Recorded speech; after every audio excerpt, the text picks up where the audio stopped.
Hello and welcome to Rotted Recommendations, where I come up with a list of 5 films that I would recommend based on a specific category. And today's category is going to be 5 horror films worth revisiting.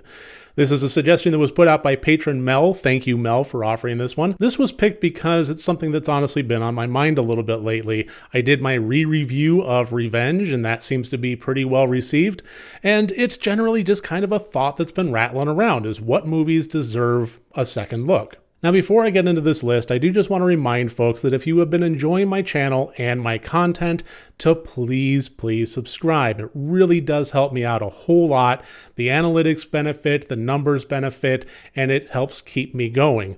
If you do want to support me further than that, I do have a Patreon with the links below that has a lowest tier of $1 a month, and we have Discord, we have watch parties. It's a grand time. Now, after picking the movies that I did, I kind of did notice a little bit of a theme going here, but not with all of them, but with a few, and that was sequels. Rather than say this a number of times for each individual movie, it's just something that I want to address at the beginning, is sequels by and large are never going to be as good as the original, but they always have to be more. Whatever the original did, it has to ramp up the kills, ramp up the stakes, ramp up the gore, ramp up the whatevers that made the original popular in the first place, because if it doesn't, it's going to be a bit of a letdown.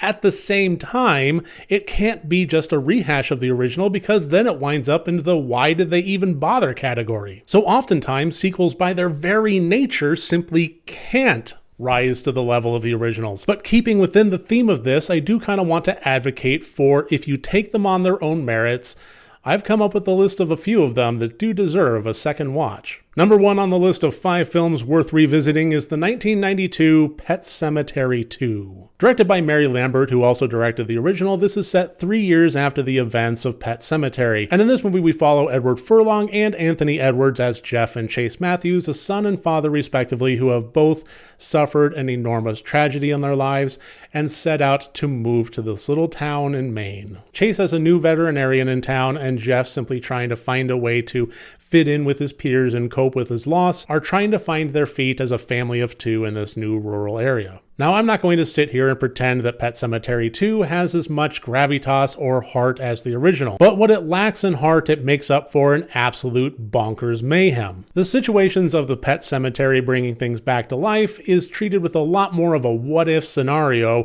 that reaches crazy levels of gore and fun and mayhem. Clancy Brown plays the local sheriff and asshole and absolutely destroys every scene that he's in, having a riotous time. Where the first film really does a lot of deep character analysis of grief and loss, this film kind of touches on those subjects, but treats it with a little bit more frivolity, a little bit more means to an end of getting to the weird stuff. And I think that anybody that was expecting this to have the emotional gravitas of the first film was setting their sights just a little bit too high. And those that are able to look at Pet Sematary 2 with the appreciation of its own merit, well, you're in for a hell of a ride.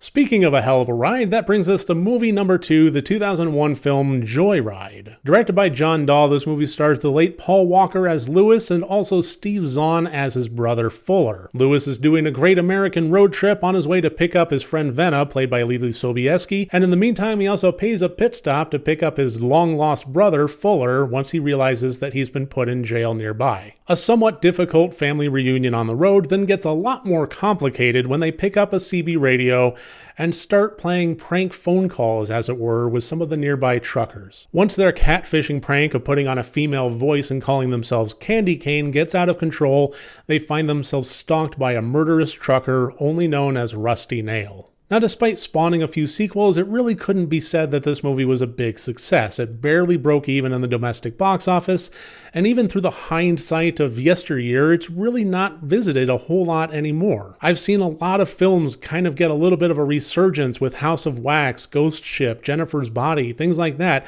Films that weren't really big successes in their day, but still kind of get brought up to the public forefront in the horror community these days.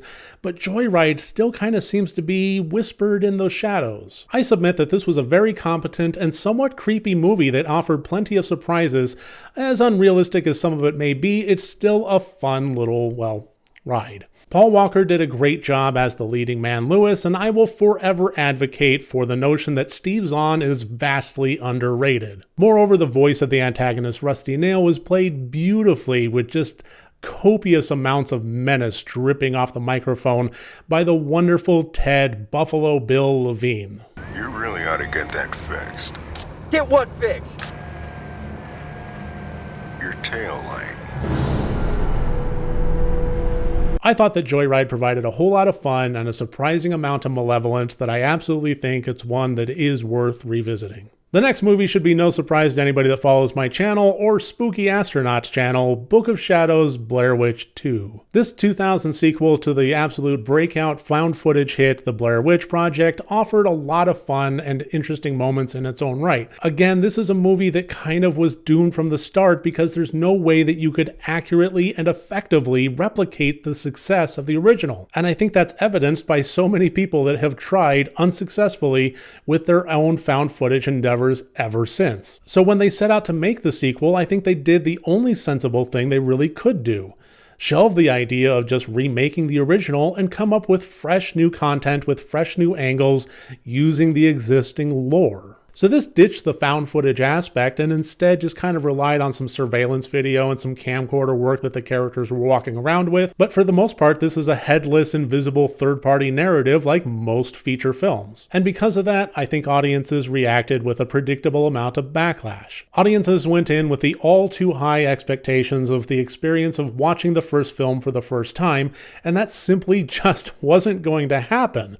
But I think that it offers a lot of entertainment value with some fun characters, some fun moments, some good creepy little scenes here and there, and just a wonderful, wacky, wild time. Moreover, there was a care of craftsmanship that, yes, did fall under the marketing gimmick category, but done so well in that it actually managed to employ some hidden words peppered throughout that managed to, if you solved the puzzle, took you to a website with the secret of 𝗘𝗏𝗏, things like that. So if you're willing to take this movie on its own merit and stop trying to compare it to what the original was for the first watch, I do think that Book of Shadows Blair Witch 2 offers a great time. Fourth movie on the list, Hellraiser III, Hell on Earth. Brought to us in 1992, this is possibly the most commercially accessible entry in the Hellraiser franchise up until it started going completely off the rails. With the first two movies universally accepted by audiences as wonderful entries in the series, I think the third one kind of gets shelved to the back a little bit. Where the first two focused a lot on the Cotton family and not necessarily on the Cenobites, offering them instead as storyline catalysts, conflict stakes, or even climactic settings, I think the third movie put more focus on the Cenobites and on Pinhead himself as a character. With the fourth movie jumping the shark so far it actually manages to go into space, and every movie from then on out not necessarily even being written around Cenobites, but simply injecting them into existing storylines to keep the franchise alive. I think that the third was the last entry of real merit that managed to continue the storyline in a really engaging and wonderful way, and offering more insight and screen time for Doug Bradley to really flesh out the character of Pinhead or Priest was just a joy to behold. So even though it didn't offer quite the magic of the admittedly better first two films, I do think that this is one worth revisiting and just trying to appreciate on its own merit. And the last movie on my list, the 1998 movie, Sphere. Based on the novel by Michael Crichton and directed by Barry Levinson, this movie follows the character of Norman, played by Dustin Hoffman, as he joins a team of scientists to investigate something that was found 1,000 feet under the ocean. Now, there are some people that would say that this is less of a horror movie and more of a sci-fi. And to those people, I would say, why not both? There are plenty of horror elements front and present in this film, as this wonderful cast of Dustin Hoffman, Samuel L. Jackson, Sharon Stone, Liev Schreiber, and more are discovering what is happening under the ocean and how it's affecting them. There were some really genuinely scary moments happening in Sphere. I think this is one that was kind of dismissed when it first came out. Michael Crichton was riding high with both Jurassic Park and Lost World films coming out before this one, and with a little bit of success coming out of Congo, but for the most part, people were expecting the same kind of thrill ride that Jurassic Park offered. And I think that Sphere is just a little bit more cerebral than that. It offers a little bit less in the tangible scares and more in the what-if scenarios. Additionally, as a fan of sci-fi films that tackle the concept of things like First Contact, I thought that this was a really interesting scenario of scientists really trying to approach things in an analytical, mathematical way. There was a whole lot to chew on with this movie, and I think that it deserved a little bit better of a reception than it got. So I'm happy to include this movie, sci-fi or not, in this list of 5 horror movies I recommend revisiting. Thank you so much for joining me here today. I hope you enjoyed this video. If you did, please, again, click like and subscribe. Really does help out. Until next time, remember when you want to watch a horror movie, first make sure that it's good and rotted.